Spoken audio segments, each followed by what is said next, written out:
And welcome to my two viewers on my new channel, Multiracial White Supremacy, where we don't discriminate based on skin color. Anyone can be a white supremacist.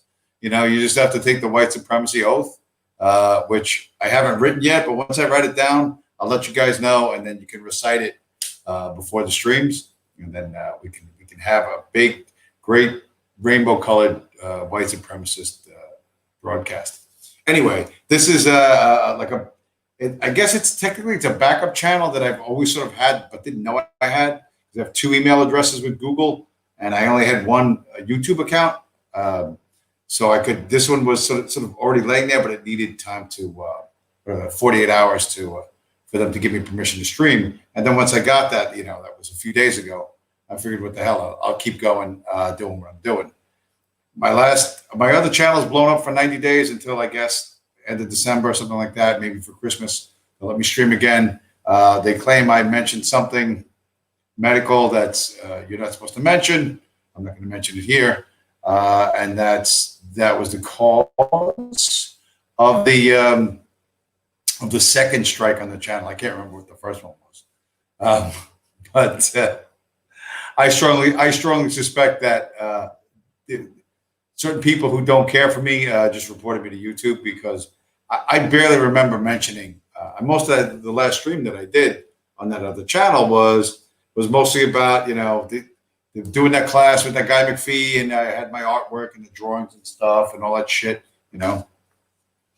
My fantastic artwork, that I had, and I still have. I guess I can send it out to Sotheby's to have it framed and auctioned off. So this is just to keep streaming, just mostly in defiance of the ban. I'm not even sure that I have all that much to say, but or that anybody wants to hear it particularly, other than, well, let's see. Okay, one, this is going to be a short stream because my battery's dying. People are like, what the fuck's with the battery, bro?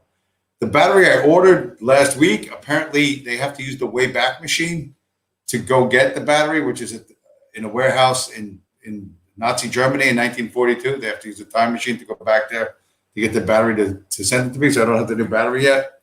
And so we're as usual, like all things with human beings, we are living on borrowed time.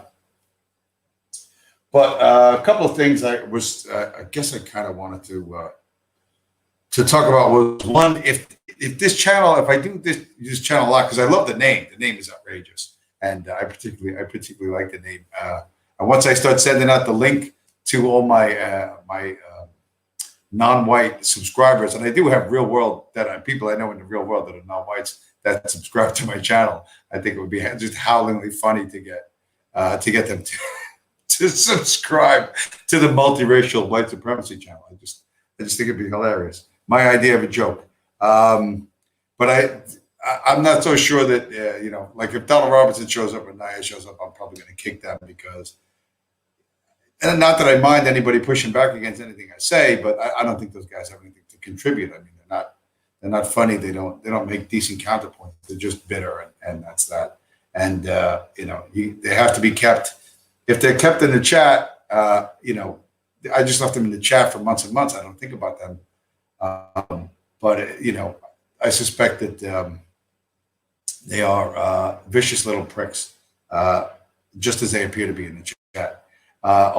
Which brings me to OV, who showed up on Jonathan Poll's channel yesterday, and he wanted to crash Poll's channel. Like, Jonathan Poll, whatever you think of him, he's a more serious guy. I mean, he's not going to allow his channel, his social media, which someone may check, they may think, well, he's an edgy guy. He talks about, he allows a lot of free speech. That's one thing, he could say as a college professor, it's about the give and take of ideas. But having somebody like OV come on and just yell at me, the same three stupid things he fucking always yells, that's too unflattering. You know what I mean? For a guy who's put in the time and effort to get a doctorate, and to piss it away, like OV, watching OV cry in the chat, that he couldn't come on and act like a fucking 4-year-old. To me was funny. That's why I woke up this morning looking through that in the chat. So that was pretty funny. I enjoyed that quite a bit. Although ultimately, I don't think we get to hide too much. This laptop, which is 10 fucking years old at least, Microsoft it updated itself, and now I don't put in my old password anymore. I have to put in a new password, a PIN number. I didn't ask for that. It just, and now before I logged on just now, it's like, hey, instead of using that PIN number that we just forced you to make up, why don't you just, log on with your face? They're trying to do facial recognition on technology as old as what I'm using now, and that bodes poorly. Today I was at a hospital up in Valhalla, New York, which is a small town. Well, it's not far from where Hillary Clinton lives. But once again, that facial recognition thing was at the security desk, and nobody would even talk to me until I went and stuck my face with a mask in front of that thing, or else I couldn't go get the body parts that I had to go pick up. So there's no escaping this. There's no outrunning this, and failure to adapt to this is going to cost you a lot. I don't know if OV still does things, but I think he tries to do things. I think, to get that monthly paycheck and stay out of jail, he needs to try to do things. Also, I left a comment on Paul's channel, but I couldn't see my own comment. It was a pretty funny comment, but whatever. I put a link in the show notes to the Wall Street report, which I know nobody likes to talk about finance because apparently all the motivations in dissident world have nothing to do with money. But the reality is the mouthpieces of your enemies are funded by money, and you don't have any money. So you would think that paying attention to that subject would maybe do you some good, but people are profoundly uncomfortable with it. But anyway, I put links to the Wall Street report down there. And he uploads on Sunday. I think he just uploaded another one. Worth paying attention to if you want to know what's happening, what's likely to happen in the future. Walrus Libertarian says he's streaming right now too. Who, I guess, OV? Oh, that's great. You can go over there and listen to some, whatever, boom, pop music.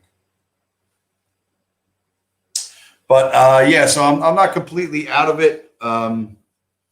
Although I find myself more and more just deviating from this crowd. I mean, you guys crazily overreact to stuff online as if it's happening everywhere, and it's not. And as I mentioned last night on pole position,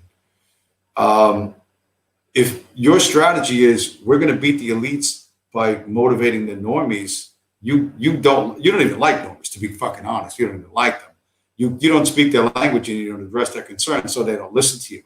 And then you fucking pat yourself in the back. What a genius you are. You can't be understood by regular people. That's, I mean, if what you're looking for is irrelevance, great, fine, but then you should lighten up on yourself. You should not take yourself so seriously. You should understand that you're smashing your head in a hammer and wondering why you always have a headache. It's a comedy show. You guys got to learn to see that because you're literally not talking about what people need to hear, and then they don't listen to you, and you throw up your hands in disgust.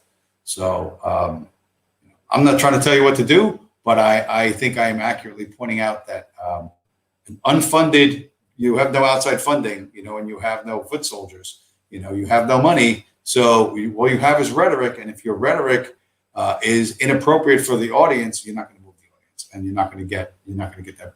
You're not going to get the effect you want. That seems like a statement that's blindingly obvious, but ones that it's only unmarried guys with no kids that are concerned about white genocide that are concerned about white genocide in the first place. People who are married with kids have like fucking lives and mortgages and have to rake the lawn and do laundry and do 75 other things. They don't have time for all this shit. They don't have time to be hysterical. And being hysterical never helped anyone anyway. So you might want to reconsider that and stop reacting to everything you see on Twitter as if it's happening outside your door, because you're having real emotional reactions to stuff that is not real. The Not Fucking Around militia is not real. You can't find them on YouTube. You can't find them on any other platform. That is a made for Twitter propaganda. And to react to that as if it's happening outside your door, you're being played. You cannot believe it. You can say fuck George Soros all day long, but your emotions are being triggered, being switched on and off by them. And again, unwise. And this is where OV and his federal pals are just sitting there rubbing their hands, waiting you to do a terrorism, and they grab people up occasionally and get them to do that. So anyway, watching my battery just plummet. Oh, this is sad and terrible. But the good news is we're sort of back in business in so much as anybody wants to tune in. And then no escaping technology. They're going to know everything all the time, anytime they want, and and look to real motivations if you want to build something, And I don't think anybody does. I think it's all just fun and games. I think it's all just a game of Dungeons and Dragons to you guys, and that's fine. You know what I mean? Dungeons and Dragons is modern day politics. That's fine, but understand that's what you're doing, and you're going to be treated like people who are doing that.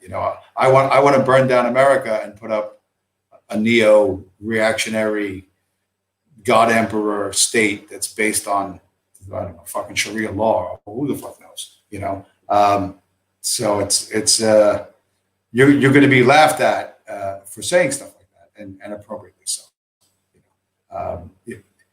If you had kids and the kid had a toy and you try to take away the toy and make the kid go to sleep, you'd find out the kid would freak out. And the toy is democracy. America is now this degenerate thing that you claim to hate, which you don't even go outside your house and experience. But try and take that away from that little kid, he's going to go crazy.